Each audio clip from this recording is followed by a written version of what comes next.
Hi, Jorge Bocini with Barracudas, a swim club in Northeast Tennessee. And I had a question. You had mentioned that you train 25 meters, and I was wondering if you could talk about that a little bit more. Well, our new pool has a bulkhead, so we can choose either 25 yard or 25 meter training.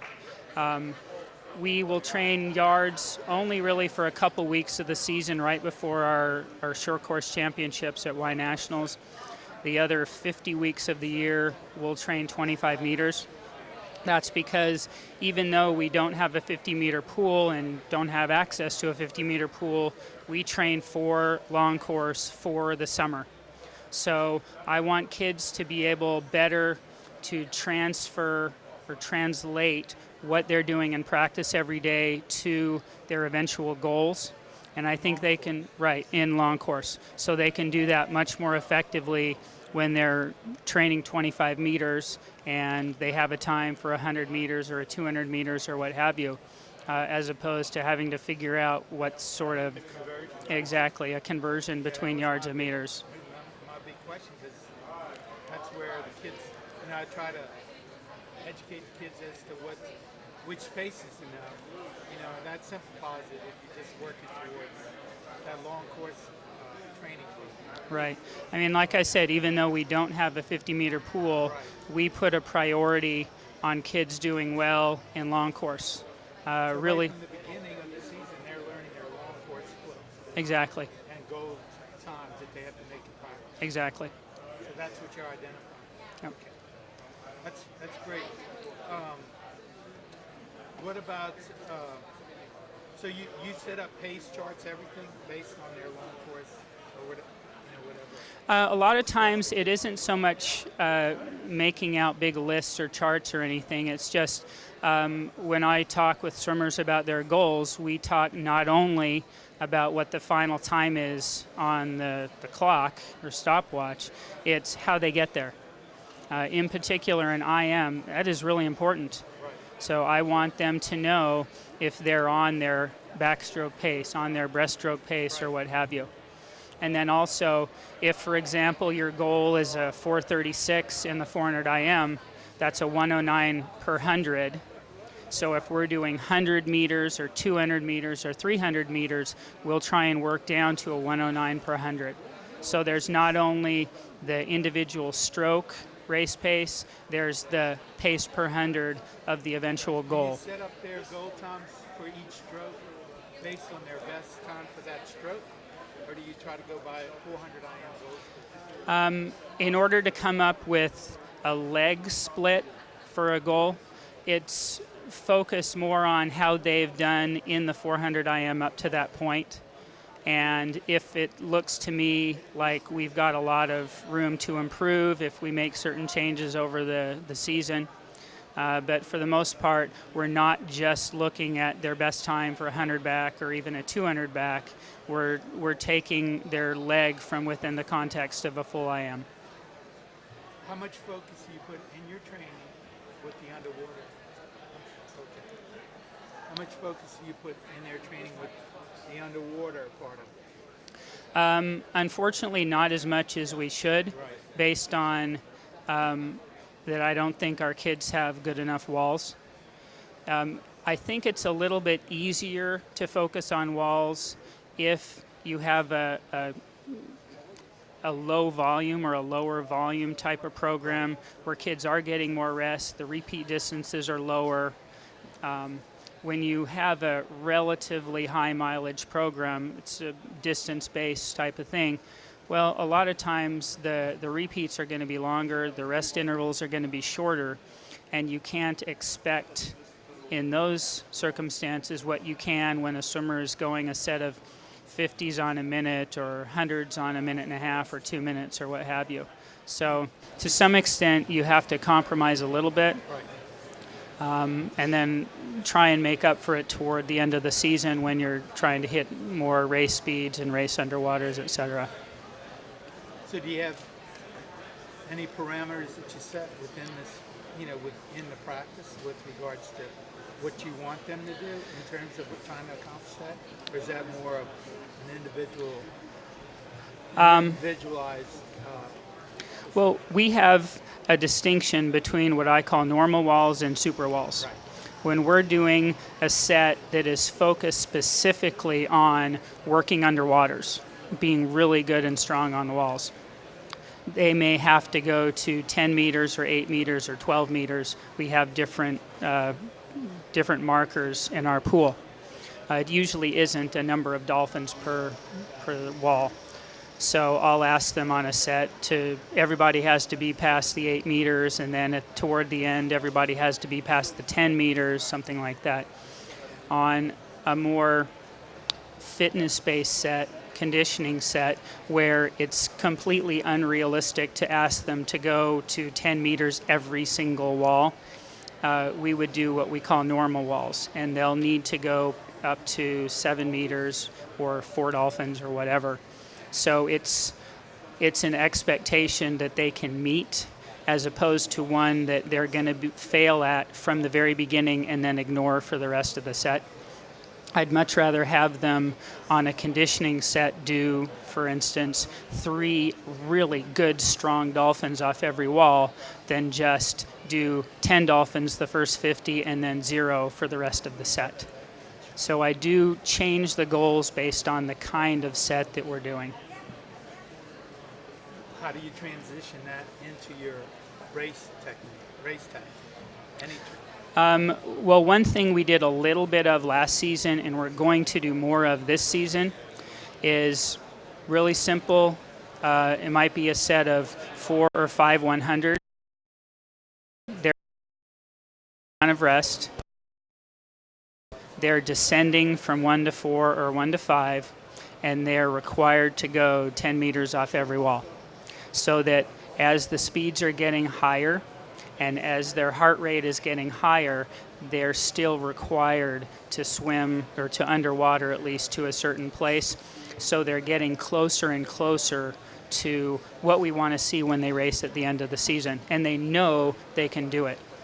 As everybody has swimmers, I know I certainly do, who in a 100 race, for instance, will go 12 meters off the first wall, 10 meters off the second, 7 meters off the third, and then off the last wall, they're starting stroking at the flags.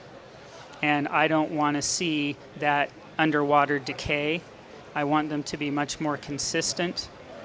And if they've done a set of descend hundreds, like I mentioned, they know they can do it. And they have a tendency not to overdo the front end, because they only have to make 10 meters, which isn't that tough the first time. But then they know that they can make 10 meters the last time, which is a lot harder. At race pace, whatever. Right. Or at least relatively close to race pace. Yes.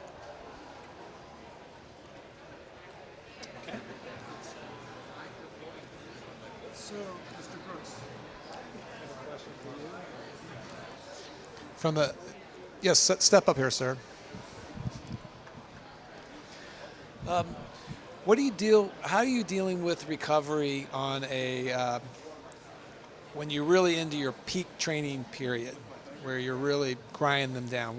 How are you working with your athletes on recovery, and what are you telling them to do outside the pool?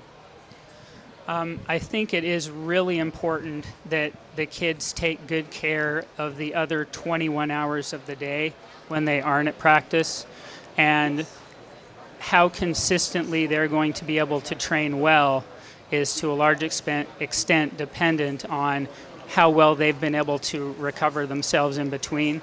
In the summer, it's sometimes, and this is a little counterintuitive, harder to get the kids to take care of themselves because they want to have jobs, they want to be lifeguards, they're out in 95-degree weather and 100% humidity for 5 or 6 hours between practices, and not getting the kind of recovery that I would obviously want them to get. And I think that it's important that you make that case to your kids that what you do in between practices matters a lot. During the school year, obviously, they've got the stresses involved in going to school and studying and making grades and trying to get into colleges. And a lot of times kids will stay up later than they than we would want them to, at least, while they're getting all their work done.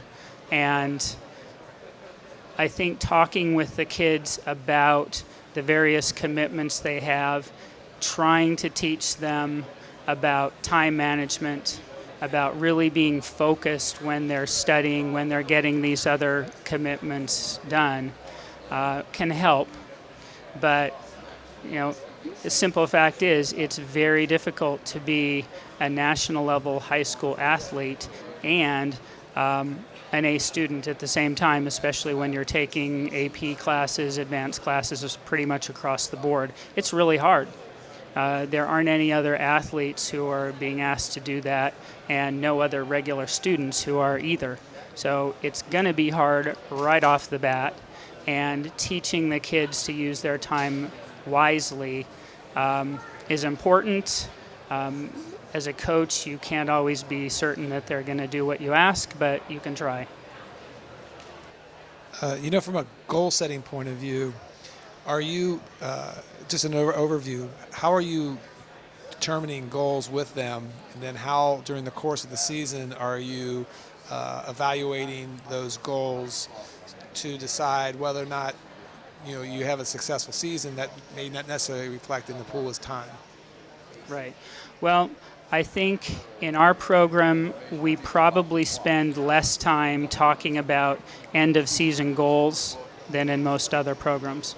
We do a lot more to emphasize goals from one meet to the next to the next. And that essentially I want kids getting faster all the time. They're not waiting until the championship meet to start expecting a lot from themselves and to set high goals. And I think with the kind of training that we do, because it's more aerobically based, because they're descending a lot, because they're not really getting beaten up too much, despite the fact that we're getting a lot of good swimming in, they're much more able to swim consistently fast throughout the season and to see best times at short course nationals, and then a big invitational meet that we do in January, and then they'll be able to swim fast at the Missouri Grand Prix long course in February, and then swim fastest of all in our championship meet. Fast swimming isn't something that we reserve to the end of the season. It's something that we talk about, we train for all the way through. Because of that, we do more goal setting month to month or meet to meet. Do you think that's a missing point with coaches, that consistently swim fast versus the elite model, which right behind you is Ryan Lochtke's poster, and he's just going to really peak for one major meet, which now forward is going to be the Olympics and hopefully Olympic trials. Are you seeing your model being more on the elite level, or is your model work best just on the developmental level? And if it does work on the elite level, or if it doesn't, are you seeing there's too much influence on the elite level on the age group program that we just need to focus for a major meet? So it's a two-part question there. I think it's actually much more than a two-part question. There are about 100 questions in there. First, I probably wouldn't want to tell Greg Troy how to train Ryan Lochte, because he seems to be doing a really good job of it. I think there are different models. Not every coach is going to have the same philosophy about how to get the best performances at the end of a season. And as a result, they're not going to have the same training programs. They're not going to take the same out of a swimmer as they go through a season and work toward that end goal. I do think that it's probable that the swim consistently faster and then fastest at the end of the season is more applicable to the developing age grouper. But I also remember that when Katie Hoff was swimming with MBAC, she was swimming very fast and setting American records left and right throughout the season and getting faster all the time. And that for a long time, Michael Phelps was doing exactly the same thing. Because of the way Bob trained them, they were able to respond consistently well, and then at the end of the season, swim fastest of all.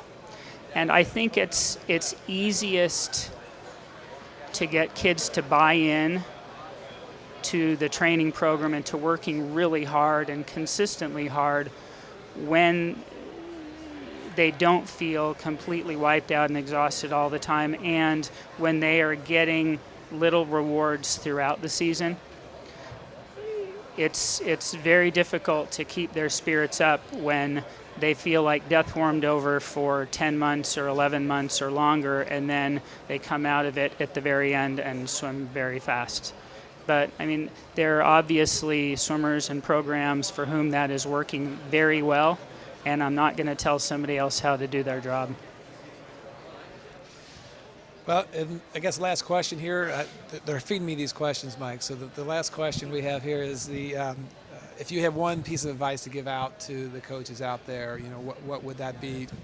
Just overall philosophy on developing an age group swimmer, and then just thanks for being here. Probably the most important tip is to expect a lot from your kids, because if you don't, they're not going to do much.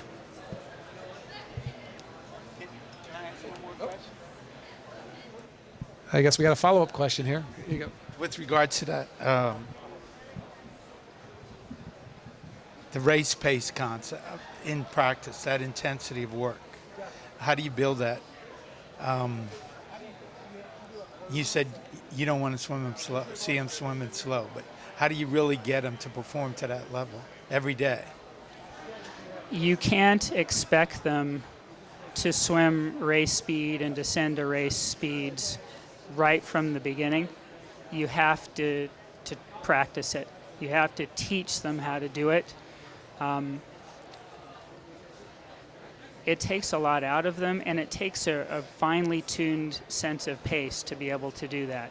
Like I mentioned in the talk, a lot of kids will descend by swimming, say, 3 repeats fairly slow and then 1 crazy fast. I want them to be able to do a nice, consistent step down where they're gradually getting faster, where they're keeping the same stroke technique as they go through a range of speeds. And what I see at the end is what I want to see in a meet. It takes a lot of time to teach kids to be able to do that. Yeah. Okay, and we have one more. Do you have a question back here? Do you have a question? Okay. I'm not going to be televised. No, it's just your voice. Okay. Well, I missed the first portion of your talk, and so in getting how I got the last portion where how you like to see them swim it when they're racing it. What do you put into your training elements to prepare them? Are you doing a lot of distance? You know, swimming those IMs? Are you swimming like hundreds of yards or meters of fly, back breast, free? How do you prepare your workouts for them? We don't really swim very much IM per se. We tend to do a lot of our backstroke training doing backstroke sets on a backstroke day, or a lot of breaststroke on a breaststroke day, a lot of butterfly on a butterfly day, etc. We don't do that much IM because if, as I mentioned in the talk, if you have a bad backstroke, you can't have a good backstroke in an IM. It's impossible. If you have a really good backstroke, you may have a good backstroke in an IM if you're good at transitions. So the first order of business is to make yourself into a good backstroker, and you're going to be able to do that more effectively if you're doing a good backstroke set that you can really sink your teeth into, as opposed to doing 1 out of every 4 100s or whatever in that particular stroke.